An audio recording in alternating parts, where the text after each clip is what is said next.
Guys প্রথমে ভিডিওটি দেখি তারপর পাবলিকের করা ফানি কমেন্ট গুলো পড়ি।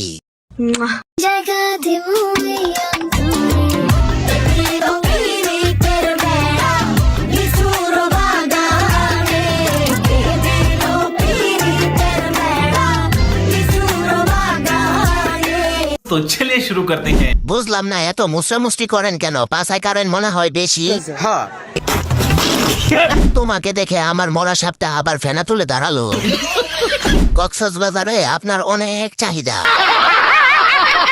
3 ফুট গাছে 6 ফুট ফল দেখতে ভালোই লাগে। এদের মতো মানুষ আছে বলে আমরা ফ্রিতে সব দেখতে পারি।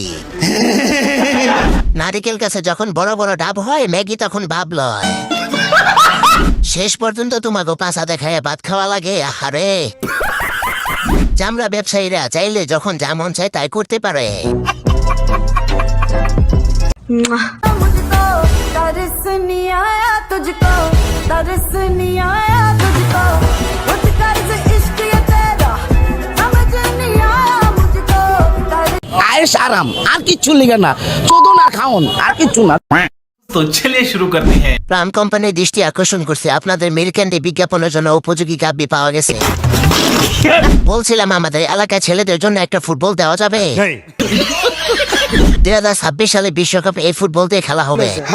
আর শালার মনে হচ্ছে হিমালয় পাহাড় পর্বত।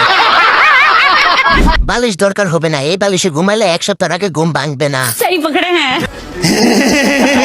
মেশিনের যে যন্ত্রপাতির ওজন বেশি মনে হচ্ছে। কে বলেছে বাংলাদেশে পারমাণবিক বোমা নেই? এগুলো কি তাহলে?